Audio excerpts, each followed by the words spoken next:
Bismillahirrahmanirrahim. Assalamualaikum warahmatullahi wabarakatuh. Kembali melanjutkan materi audit sistem informasi.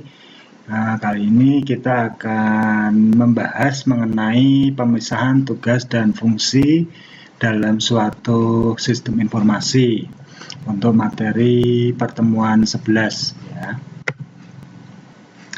Pemisahan tugas dalam fungsi sistem. Di dalam sistem informasi yang terintegrasi, prosedur yang dahulu dilakukan adalah beberapa orang kini digabungkan. Siapapun yang memiliki akses tak terbatas ke komputer, program komputer, dan data dapat memiliki kesempatan untuk melakukan kejahatan dan menyembunyikan penipuan. Dalam rangka memerangi ancaman ini, organisasi harus mengimplementasikan prosedur pengendalian yang sesuai, seperti pemisahan tugas yang efektif dalam fungsi sistem informasi. Jadi di sini pada pelaksanaan atau implementasi suatu sistem informasi itu user dipilah-pilah ya. Maksudnya di sini pemisahan tugas adalah seorang admin yang bertanggung jawab membagi user dan membuat password untuk masing-masing user.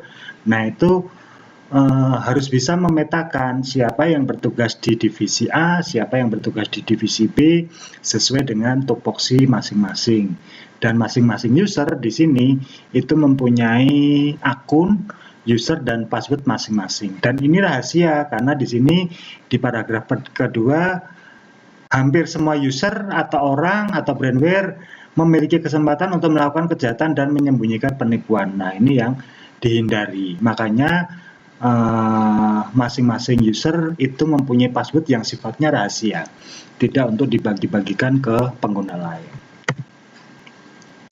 Pemisahan tugas dalam fungsi sistem. Nah, di sini ada pembagian tugas dipetakan menjadi 10 user di sini. Yang pertama ada administrasi sistem, yang kedua ada manajemen jaringan atau network management. Nah, ini dipimpin oleh seorang network administrator.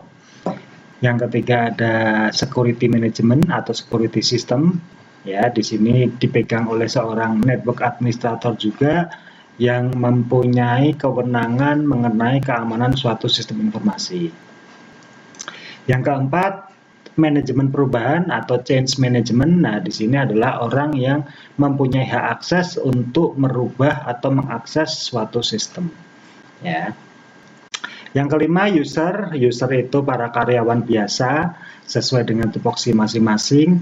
Yang keenam ini analis sistem. Analis sistem ini kerjaan kita ya sebagai seorang yang bekerja di divisi IT, seorang S1 sistem informasi dicetak menjadi seorang analis sistem. Yang ketujuh ada programmer ya, di sini orang-orang yang ahli di bidang programming mempunyai akses untuk merubah suatu kode program di suatu perusahaan. Operasi komputer, nah ini di sini IT support ya atau IT helpdesk. Kalau di kampus itu seperti Sunan helpdesk. Nah, dia fungsinya untuk mengatasi trouble-trouble para user. Jadi jika ada user atau karyawan di poin 5 ini yang nggak bisa login atau lupa password dan lain-lain, nah di sini menghubungi operasi komputer. Perpustakaan sistem informasi. Nah, di sini information system library. Ya, yang dimaksud di sini adalah orang yang menguasai dokumen-dokumen perusahaan atau SOP-SOP perusahaan. Pengendalian data atau data control. Nah, di sini biasanya di bagian IT juga, bagian database, bagian dari tugas kita ini untuk mengelola data atau data control di sini. Atau istilah kerennya EDP, Electronic Data Processing.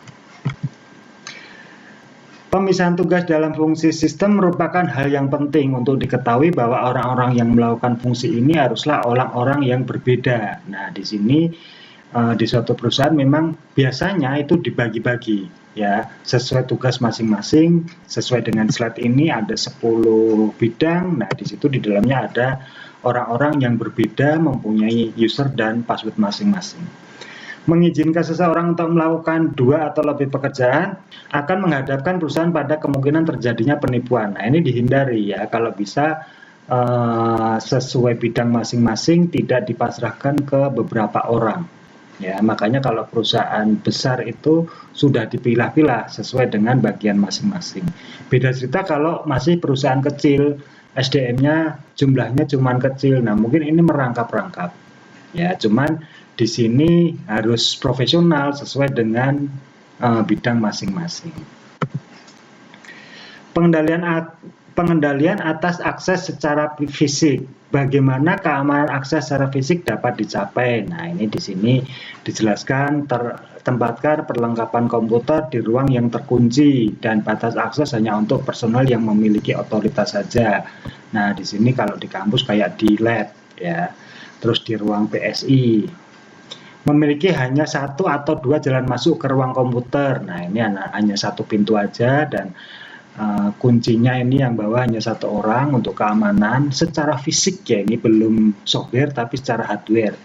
Meminta ID pegawai yang sesuai, nah ini tugasnya security. Meminta pengunjung untuk menandatangani sebuah daftar tamu ketika mereka memasuki dan meninggalkan lokasi. Nah, ini ada catatan ya, catatan manual siapa saja yang masuk, siapa saja yang keluar ke dalam suatu ruangan di suatu sistem informasi. Gunakan sistem alarm keamanan. Nah, ini alarm ini untuk mengatasi pencurian atau bencana atau kebakaran. Ketika suatu saat perusahaan terjadi kebakaran, nah di sini alarm berbunyi. Bagaimana keamanan akses secara fisik dapat dicapai? Lanjutan ya, batasi akses atau saluran telepon pribadi dan tidak terdeteksi atau atas terminal dan PC yang memiliki otoritas. Nah, intinya di sini komputer yang mempunyai otoritas perusahaan ini tidak bisa diakses oleh orang lain yang tidak berwenang. Pasang kunci ke PC dan peralatan komputer lainnya ya, ini bagian dari keamanan. Batasi akses ke program, data, dan perlengkapan offline. Nah, ini server, hard disk, server data, hard disk eksternal harus tersimpan dalam almari rapat ya, arsip-arsip perusahaan. Tempatkan hardware dan komponen penting sistem lainnya jauh dari bahan yang berbahaya atau mudah terbakar. Ya, ini keamanan gedung, hidran, alat untuk pemadam kebakaran harus ada sesuai dengan SOP perusahaan. Pasang detektor asap dan api serta pemadam kebakaran yang tidak merusak perlengkapan komputer. Nah, di sini seperti yang dijelaskan tadi, ini bagian dari keamanan untuk mengatasi bencana di suatu perusahaan. Para pemakai harus diizinkan untuk hanya mengakses data yang diotorisasikan kepada mereka, dan mereka hanya melakukan fungsi tertentu yang diotorisasikan pada mereka. Jadi di sini intinya sesuai hak akses masing-masing, sesuai dengan pekerjaan masing-masing. Apa sajakah pengendalian atas akses secara logis itu? Nah, di sini ada password ya, otomatis ini user password. Identifikasi melalui kepemilikan fisik. Nah, ini contohnya login menggunakan deteksi wajah, atau login menggunakan tanda tangan, atau login menggunakan sidik jari jempol, dan seterusnya, kayak kalau absensi ya. Identifikasi biometris, nah ini seperti yang saya bilang tadi, jadi fungsi fisik manusia di sini digunakan untuk akses ke suatu sistem. Macam-macam ini, sidik jari ada, deteksi wajah ada, deteksi retina ada, tanda tangan ada ya, dan di sini dilakukan uji kesesuaian. Macam-macam security system. Banyak kebijakan dan prosedur untuk pengendalian komputer utama dapat diaplikasikan untuk jaringan PC. Pengendalian berikut ini juga merupakan pengendalian yang penting. Latihlah pemakai mengenai pengendalian yang berkaitan dengan PC serta arti pentingnya. Nah, ini training untuk user, untuk control system. Batasi akses dengan menggunakan kunci di PC dan apabila mungkin buatlah kebijakan dan prosedur. Nah, di sini untuk mengakses hardware dan software di suatu ruangan sistem informasi harus ada SOP-nya atau standar operasional prosedur. Tidak semua orang bisa akses, tidak semua orang mempunyai password di sini ya. Next. PC yang mudah dibawa tidak boleh disimpan di dalam mobil. Nah, ini intinya PC tidak boleh sering-sering mobile ya. Simpanlah data yang sensitif dalam lingkungan yang seaman mungkin. Nah, ini hard disk perusahaan, data-data perusahaan atau server data atau backup data, ini harus aman ruangannya. Install software yang secara otomatis akan mematikan terminal. Nah, ini timer ya. Timer untuk komputer kayak di lab itu, misal mahasiswa lupa mematikan komputer, nanti jarak sekian menit atau sekian jam otomatis komputer itu shutdown sendiri. Jadi tidak ada komputer yang nyala, mungkin laborannya lupa tidak mematikan terus dia nyala semalam suntuk, itu enggak ya, karena ada sistem shutdown otomatis. Buatlah cadangan hard drive secara teratur. Nah, ini backup data ya, menggunakan hard disk eksternal. Enkripsi atau lindungi file dengan password. Nah, ini fungsi enkripsi. Anda bisa pelajari sendiri, ini banyak sekali metode enkripsi di suatu pemrograman. Intinya ini merubah user dan password agar tidak bisa dibaca secara kasat mata ya. Buatlah dinding pelindung di sekitar sistem operasi. Nah, ini firewall ya. Memastikan bahwa PC harus diboot dalam sistem pengamanan. Jadi ketika di restart suatu komputer itu harus melewati sistem pengamanan, yaitu login untuk masuk ke Windows. Gunakan pengendalian password yang berlapis. Nah, di sini ada password Windows, ada password sistem. Nah, untuk mengakses data-datanya mungkin ada password user khusus di sini. Gunakanlah spesialis atau program pengaman untuk mendeteksi kelemahan dalam jaringan. Nah, ini firewall yang paling aman bisa menggunakan antivirus ya, Norton, McAfee atau Windows Firewall. Di situ kita bisa men-setting keamanan untuk sistem kita. Berikut ini adalah alasan mengapa perhatian harus diberikan ketika menjalankan bisnis melalui internet. Nah, ini masuk ke bidang internet dan e-commerce ya, suatu perusahaan dagang. Ukuran dan kompleksitas internet sangat besar. Nah, ini bisa menyebabkan produk ini diakses oleh masyarakat internasional, karena ketika terhubung dengan internet otomatis kita terhubung dengan jaringan terbesar di seluruh dunia. Apalagi kalau produk-produk kita menggunakan bahasa Inggris ya, ini sangat welcome. Para bule, masyarakat asing atau dari luar negeri itu mengakses produk dari perusahaan kita. Internet menawarkan variabilitas yang sangat besar dalam hal kualitas, kompatibilitas, kelengkapan, dan stabilitas produk dan pelayanan jaringan. Nah, ini dipelajari di mata kuliah e-bisnis nanti semester 7. Bagaimana kita bersaing dengan kompetitor perusahaan lain melalui sistem e-bisnis dan e-commerce ya, karena produknya sangat bervarian, harganya juga sangat bervarian ya. Selisih Rp100 pun konsumen akan berpindah ya, karena konsumen bisa sangat bebas memilih produk-produk di portal penjualan online. Akses pesan ke yang lain, nah ini direct messenger di suatu sistem. Banyak website yang pengamanannya salah. Nah, ini harus dipegang oleh orang-orang IT. Tidak asal bikin website terus dipublish, karena website itu kita nggak tahu siapa saja yang mengakses ya. Jadi harus ada sisi keamanan di sini. Dan yang terakhir ini ada hacker tertarik pada internet. Nah, ini bahayanya kalau kita bermain internet, kalau kita mendevelop suatu sistem dan online ya, di sini banyak hacker yang tertarik pada sistem kita, coba untuk masuk ke dalam suatu sistem kita. Nggak usah perusahaan deh, portal itu loh, portal UMK itu aja maksudnya banyak yang tertarik. Coba masuk menggunakan SQL injection, menggunakan device, menggunakan metode apa saja untuk coba membobol password portal. Passwordnya dosennya terutama untuk melihat nilai di sini.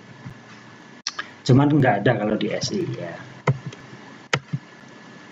Beberapa pengendalian efektif dapat digunakan untuk mengamankan kegiatan internet. Nah, di sini ada fungsi password seperti yang sudah kita bahas, teknologi enkripsi, dekripsi, dan prosedur verifikasi routing. Nah, di sini routing firewall ya.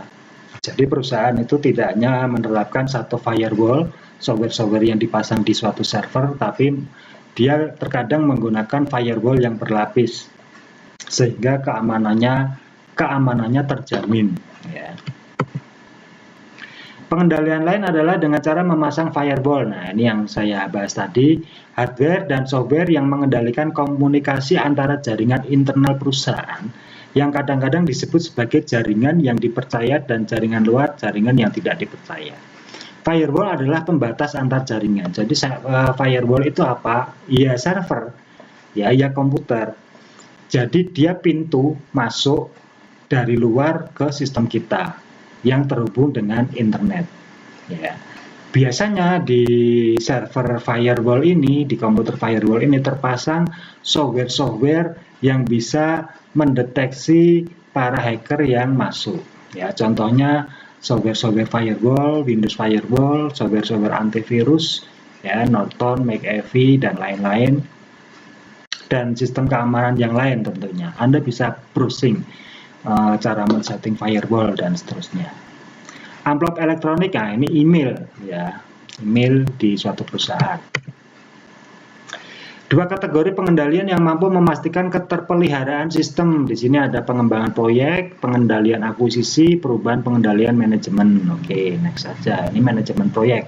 Kalau di perkuliahan, ya, membantu memastikan keterpeliharaan sistem. Jadi memelihara sistem, maintenance system di sini. Pengembangan proyek dan pengendalian akuisisi mencakup elemen-elemen utama berikut. Yang pertama ada rencana, planning, ya, pengendalian proyek, jadwal pemrosesan data, pengukuran kinerja, dan pasca implementasi. Jadi kalau di SDLC, System Development Lifecycle, di sini ada analisa, ada desain, ada implementasi, dan ada testing, ya, peninjauan. Sesuai dengan metode pengembangan sistem di sini. Perubahan pengendalian manajemen mencakup hal-hal berikut. Peninjauan secara berkala terhadap semua sistem. Nah, ini maintenance, ya, ditinjau kembali sistemnya. Semua permintaan diserahkan dalam format yang baku. Nah, ini laporan. Pencatatan dan peninjauan permintaan, perubahan dan penambahan sistem dari pemakai yang diotorisasi. Nah, ini audit kontrol. Ya, jadi para pengguna sistem memberikan masukan, di sistem saya kurang seperti ini, di sistem saya kurang seperti ini. Nah, ini diserahkan oleh audit, dan audit diserahkan oleh pimpinan, pimpinan menugaskan para programmer untuk melakukan perubahan. Penilaian dampak perubahan yang diinginkan terhadap tujuan kebijakan dan standar keandalan sistem. Nah, ini audit juga, ya. Keandalan sistem, stabilitas sistem di sini ditinjau, ya. Jangan sampai sistem ini trouble ketika proses produksi berjalan. Next, pengkategorian dan penyusunan semua perubahan dengan menggunakan prioritas yang ditetapkan. Ya, ini penyusunan semua perubahan, ya, sesuai dengan kategori prioritas atau skala prioritas di sini. Implementasi prosedur khusus untuk mengatasi hal-hal yang mendadak. Nah, ini sesuai SOP, ya. Ada satu prosedur khusus yang mengatasi hal-hal yang tidak diinginkan seperti bencana dan lain-lain. Pengkomunikasian semua perubahan ke manajemen. Nah, ini implementasi dari semua perubahan ke dalam suatu sistem informasi manajemen. Permintaan peninjauan, pengawasan, dan persetujuan dari manajemen IT terhadap semua perubahan hardware, software, dan tanggung jawab pribadi. Nah, ini audit di divisi IT untuk semua perubahan hardware dan software. Penugasan tanggung jawab khusus bagi semua yang terlibat dalam perubahan dan awasi kerja mereka. Nah, di sini pengawasan atau kontrol terhadap sumber daya manusia. Masuk ke dalam perubahan pengendalian suatu manajemen di perusahaan. Pengontrolan hak akses, nah ini seperti tadi yang kita bahas, hak akses untuk masing-masing user. Pemastian bahwa semua perubahan melewati semua langkah yang sesuai dengan SOP di sini. Pengujian semua perubahan hardware dan infrastruktur. Nah, ini seperti tadi audit, ya, perubahan software hardware.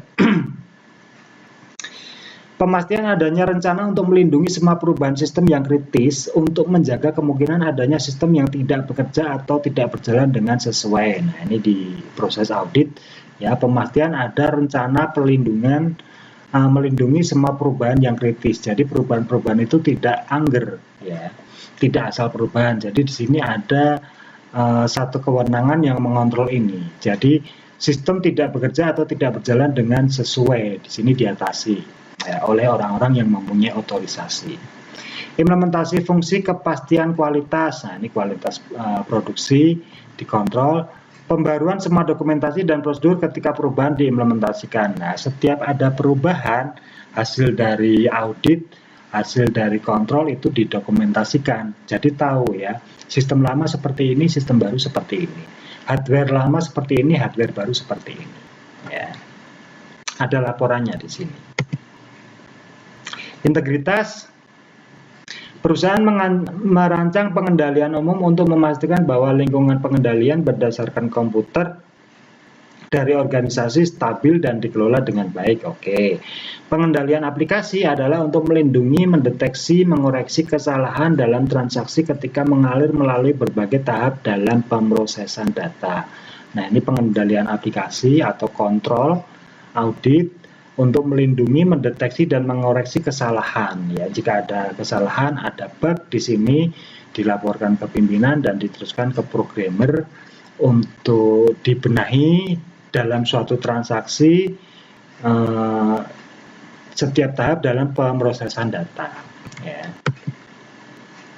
Pengendalian sumber data. Nah, di sini perusahaan harus membentuk suatu prosedur pengendalian untuk memastikan bahwa semua dokumen sumber memiliki otoritas akurat, lengkap, dan jelas. Oke. Next. Nah, di sini sumber data macam-macamnya. Yang pertama ada form atau formulir di suatu perusahaan. Ngecek nomor urut formulir, lalu dokumen yang berjalan, pembatalan dan penyimpanan dokumen, otorisasi dan pemisahan tugas, visual scanning, verifikasi digit pemeriksaan, verifikasi kunci. Nah, ini kalau di skripsi itu FOD, flow of document ya. Jadi bagaimana dokumen itu berjalan, dokumen apa aja yang dibutuhkan, dokumen apa aja yang dihasilkan. Nah, itu di sini sebagai sumber data dia. Ya. Integritas, rutinitas, validasi input. Nah, ini validasi input bagian dari audit, yaitu program memeriksa integritas data pada saat data dimasukkan ke dalam sistem. Di sini ada pemeriksaan urutan, pemeriksaan jangkauan, pemeriksaan batasan, ya, input, batasan input, urutannya, batasannya, kelogisannya, terus datanya redundan atau enggak, kembar atau enggak, terus fill-nya itu sesuai atau enggak, terus tanda baca, ya, inputan yang bisa dimasukkan, terus validitas ini misal NIM 2017-53001 berarti sekian digit, ya, harus valid, dan kapasitas. Ya. Di sini adalah pengecekan validitas input, batasan fill, kelogisan fill, urutan tanggal, ya, data, dan seterusnya. Sasaran dari pengendalian entry data online adalah untuk memastikan integritas data transaksi yang dimasukkan dari terminal online dan PC, mengurangi kesalahan dan penghilangan. Nah, di sini entry data online, ya, pada suatu sistem berbasis internet, e-commerce contohnya. Nah, ini contohnya ada pemeriksaan fill, ada nomor ID, ya. Dicek pengujian kompatibilitas. Jika memungkinkan, sistem harus memasukkan data transaksi secara otomatis, auto input ini. Terus ada notifikasi, pemberitahuan, praperformatan, ya, format inputan. Terkadang kan kita input salah format. Nah, di situ harus ada warning, ya, misal kurang caps lock atau huruf besar harus ada, atau kombinasi angka huruf. Pengujian kelengkapan, nah ini kelengkapan input, verifikasi closed loop, nah ini satu perulangan di dalam sistem, ya. Catatan transaksi, pesan kesalahan, dan seterusnya. Data yang dibutuhkan untuk memproduksi dokumen entry data online harus disimpan sepenuhnya untuk memenuhi persyaratan legal. Nah, ini penyimpanan data online di sini. Next. Pengendalian umum yang membantu mempertahankan integritas pemrosesan data dan menyimpan data adalah sebagai berikut. Nah, ini pengendalian umum. Yang pertama SOP, kebijakan, prosedur. Yang kedua aturan pengendalian data. Yang ketiga prosedur rekonsiliasi, masih di SOP ini. Yang keempat rekonsiliasi data eksternal, ini penggunaan data eksternal, hak aksesnya seperti apa, penyimpanannya seperti apa. Dan yang terakhir ada pelaporan, misal ada penyimpangan di sini dilaporkan ke pimpinan perusahaan. Integritas pengendalian dan pemrosesan data. Di sini ada pemeriksaan sirkulasi data. Nah, ini dicek. Terus nilai default dicek, pencocokan data dicek, label file. Nah, ini penamaan file. Ya, harus rapi, harus urut sesuai tanggal. Mekanisme perlindungan penulisan, mekanisme perlindungan database. Nah, ini para DBA, database administrator. Pengendalian konversi data, pengamatan data. Nah, ini tugasnya para IT di sini, konversi data, pengamatan data ya. Selanjutnya, pengendalian output. Fungsi pengendalian data seharusnya meninjau kelogisan dan kesesuaian format semua output. Nah, ini output ini laporan ya. Dan merekonsiliasi total pengendalian input dan output yang berkaitan setiap hari. Nah, itu laporan setiap hari dikontrol, laporan bulanan dikontrol, laporan tengah tahun dikontrol, laporan tahunan dikontrol. Mendistribusikan output komputer ke departemen pemakai yang sesuai. Nah, ini distribusi laporan ya. Laporan dari satu divisi A ke divisi B, laporan dari divisi A dan divisi B ke pimpinan ya. Ini mendistribusikan suatu output laporan.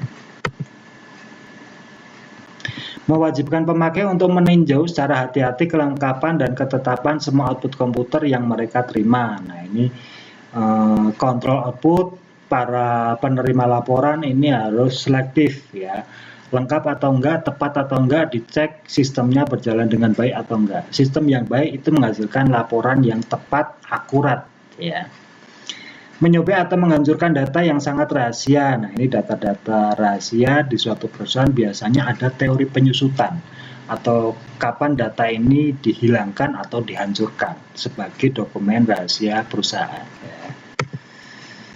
Transmisi data. Nah, ini untuk mengurangi resiko kegagalan transmisi data, perusahaan seharusnya mengawasi jaringan. Nah, ini transmisi data dalam suatu perusahaan ya. Kesalahan transmisi data dapat diminimalkan dengan menggunakan ya, yang pertama ada enkripsi data, yang kedua ada verifikasi routing ya, firewall, yang ketiga ada pemeriksaan kesamaan atau data kembar atau enggak. Harusnya ini secara otomatis dari sistem, dan teknik pengetahuan pesan. Nah, ini direct message atau DM atau chat engine di dalam suatu perusahaan, sistem perusahaan ya. Jadi ketika masuk di suatu perusahaan, terkadang sistem informasinya di situ ada fasilitas chat engine, forum per divisi. Jadi bisa ngobrol antar divisi di situ. Pengendalian transmisi data memberikan nilai tambah bagi organisasi yang menggunakan Electronic Data Interchange atau ED atau Electronic Fund Transfer atau EFT dalam mengurangi resiko akses yang tidak memiliki otorisasi terhadap data perusahaan. Nah, ini kontrol di sini ya, dapat memberikan nilai tambah bagi organisasi yang menggunakan sistem, intinya gitu. Lebih aman dia. Dalam lingkungan seperti ini, pengendalian internal yang baik dapat dicapai dengan menggunakan jumlah prosedur pengendalian. Nah, di sini prosedur pengendalian nomor 1, akses fisik ke fasilitas network harus dikendalikan secara ketat. Nah, ini akses ke dalam suatu jaringan server dikontrol ya, tidak semua orang bisa masuk. Identifikasi elektronik harus diwajibkan untuk semua terminal network yang memiliki otorisasi. Nah, di sini identifikasi elektronik menggunakan biometrik yang kita bahas tadi ya, menggunakan sidik jari atau deteksi wajah ya. Jadi hanya orang-orang yang terekam datanya saja yang bisa masuk. Prosedur pengendalian akses logis yang ketat merupakan hal yang penting, dengan password dan nomor telepon penghubung diubah secara berkala. Nah, ini intinya perubahan password ya. Jadi kayak login kita, email kita, ATM kita, itu PIN-nya, password-nya harus dirubah. Paling tidak sebulan sekali, 2 bulan sekali, jangan itu terus ya. Jadi di sini ada bagian dari kontrol keamanan untuk akses ke sistem. Harus periodik dirubah ini passwordnya. Enkripsi harus digunakan untuk mengamankan data yang disimpan serta data yang dikirim. Jadi data yang bergerak itu harus terenkrip ya, terkunci. Rincian semua transaksi harus dicatat, yang ditinjau ulang secara berkala dan mengetahui jika ada transaksi yang tidak valid. Nah, di sini log harian suatu transaksi, bukan suatu, semua transaksi ada catatannya, kapan dikirim, kapan diterima, kapan keluar gudang, kapan masuk gudang, dan seterusnya. Oke, selesai slide-nya. Sekian kuliah dari saya, semoga ada diskusi. Jika ada pertanyaan silahkan Anda, mari kita diskusi di WA Group ya. Kuliah sampai di sini dulu. Kuliah saya tutup. Billahi taufik walhidayah. Wassalamualaikum warahmatullahi wabarakatuh.